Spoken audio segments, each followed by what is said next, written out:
আসসালামু আলাইকুম রহমতুল্লাহি ওয়া বারাকাতুহু। সম্মানিত প্রিয় দর্শক, আজকের এই ভিডিওটি আপনার জীবন পাল্টে দিতে পারে, কারণ আজ আমরা এমন একটি ছোট্ট কিন্তু আশ্চর্য শক্তিধর সূরার কথা বলবো, যা মাত্র 33 বার পড়লে আল্লাহ তাআলা এমন সব দরজা খুলে দেন যা আমরা কল্পনাও করতে পারি না। যেই সূরার আমলে দুশ্চিন্তা দূর হয়, রিজিক বেড়ে যায়, বিপদ দূর হয়, আর আল্লাহর বিশেষ রহমত নেমে আসে মন ও জীবনে। সম্মানিত প্রিয় ভাই ও বোনেরা, জীবনে আমরা প্রত্যেকে কষ্টের মধ্যে থাকি। কারো ঘরে টাকা নেই, কারো সংসারে শান্তি নেই, কারো চাকরি নেই, কারো ব্যবসায় ক্ষতি, কারো সন্তানের সমস্যা, কারো দুশ্চিন্তা, কারো রোগ ব্যাধি। কিন্তু মনে রাখবেন, আল্লাহর কাছে এমন কোনো সমস্যা নেই যার সমাধান তিনি করতে পারবেন না। আর সেই সমস্যাগুলোর সমাধানের জন্য আল্লাহ তাআলা আমাদের যে শক্তিশালী আমল দিয়েছেন, তারই একটি হলো আজকের আলোচ্য সূরা সূরাতুল ইখলাস। হ্যাঁ, এই ছোট্ট সূরা যা আমরা প্রতিদিন পড়ি, কিন্তু হয়তো এর প্রকৃত শক্তি, প্রকৃত বরকত বুঝে পড়ি না। রাসূলুল্লাহ সাল্লাল্লাহু আলাইহি ওয়াসাল্লাম বলেছেন, সূরা ইখলাস সম্পূর্ণ কোরআনের 1/3। মানে এই সূরা আল্লাহর একত্ব, শক্তি, ক্ষমতা, গৌরব ও মহিমার সবচেয়ে বড় ঘোষণা। যখন একজন বান্দা শুধু আল্লাহকে এক মানে, আল্লাহ তার রিজিক, তার জীবন, তার আশা সব কিছু সহজ করে দেন। প্রিয় দর্শক, অসংখ্য আলেম বলেন, যে ব্যক্তি প্রতিদিন সূরা ইখলাস 33 বার পড়ে, আল্লাহ তার রিজিকের দরজা খুলেন, বিপদ দূর করেন, মনকে শান্ত করেন, আর দুনিয়া ও আখেরাতের কল্যাণ দান করেন। এখন শুনুন আজকের এই আমলটি করার পদ্ধতি। প্রথমে এভাবে দোয়া করুন, ইয়া আল্লাহ, আমার মন, আমার রিজিক, আমার ঘর, আমার জীবন তুমি সহজ করে দাও। তারপর ধীরে ধীরে মনোযোগ দিয়ে, তাড়াহুড়ো না করে সূরা ইখলাস 33 বার পড়ুন।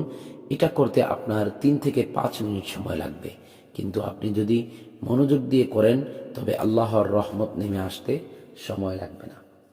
সম্মানিত ভাই ও বোনেরা, এখন প্রশ্ন আসে, 33 বার পড়লে কি ঘটে?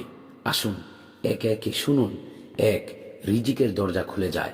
যেখানে রিজিক বন্ধ ছিল, যেখানে টাকা আটকে ছিল, যেখানে ব্যবসা চলছিল না, অদেখা জায়গা থেকেও রিজিক আসতে থাকে। সুবহানাল্লাহ। 2. দুশ্চিন্তা দূর হয়। মনের ভয়, চাপ, টেনশন সব আল্লাহ তাআলা দূর করে দেন। সুবহানাল্লাহ। 3. বিপদ থেকে হেফাজত। বাড়িতে, পথে, কাজে যে কোনো বিপদ থেকে আল্লাহ তাআলা বিশেষ সুরক্ষা দেন। 4. ঘরে শান্তি নেমে আসে। স্বামী স্ত্রীর মনোমালিন্য, সন্তান সমস্যা, পরিবারে অশান্তি সব কমতে থাকে। 5. দোয়া কবুল হওয়ার শক্ত দরজা খুলে যায়। সুবহানাল্লাহ। কারণ সূরা ইখলাস আল্লাহর প্রেম, মহিমা এবং একত্ব ঘোষণা করে। যে আল্লাহকে প্রশংসা করে, তার ভালোবাসা লাভ করে, তার দোয়া আল্লাহ তাআলা কবুল করেন। প্রিয় দর্শক, এখন আমি আপনাকে একটি জিনিস বলতে চাই। এই সূরা শুধু মুখে পড়লেই হবে না, মন দিয়ে পড়ুন, বিশ্বাস নিয়ে পড়ুন, একে আমানত মনে করে পড়ুন। কারণ আল্লাহ বলেন, আমি বান্দার ধারণার মতো। আপনি যদি বিশ্বাস করেন যে এই আমল আপনার রিজিক খুলে দেবে, ইনশাআল্লাহ সেটাই হবে। আপনি যদি বিশ্বাস করেন যে আপনার দুশ্চিন্তা দূর হবে, ইনশাআল্লাহ সেটাই হবে। আপনি যদি বিশ্বাস করেন যে আপনার বিপদ শেষ হবে, ইনশাআল্লাহ সেটাই হবে। আল্লাহর রহমত এত সহজ, এত করুণাময় যে একটু ডাকলেই তিনি সাড়া দেন। এখন শুনুন, আজ রাতে বা আজ দিনের যে কোনো সময়ে যখন আপনার মন দুঃখে ভেঙে যাবে, যখন মনে হবে পথ নেই, তখন চোখ বন্ধ করে 3 বার বলুন, হাসবুনাল্লাহু নি'মাল ওয়াকিল। আল্লাহ আমার জন্য যথেষ্ট, তিনিই আমার সবচেয়ে ভালো অভিভাবক। তারপর সূরা ইখলাস 33 বার পড়ুন। আমি আপনাকে শুধু একটাই চ্যালেঞ্জ দিচ্ছি, এই আমল 3 দিন করুন। দেখবেন যে জায়গা থেকে কখনো আশা করেননি, যে মানুষের কাছ থেকে কখনো কল্পনা করেননি, যে পথে কখনো ভাবেননি, সেই পথেই আল্লাহ রিজিক পাঠাবেন। প্রত্যেক মহিলার জন্য, প্রত্যেক ভাইয়ের জন্য, প্রত্যেক মায়ের জন্য, প্রত্যেক পরিবারের জন্য এই আমল অত্যন্ত বরকতময়। আজ থেকেই শুরু করুন, আপনার জীবনে বদল আসবেই ইনশাআল্লাহ।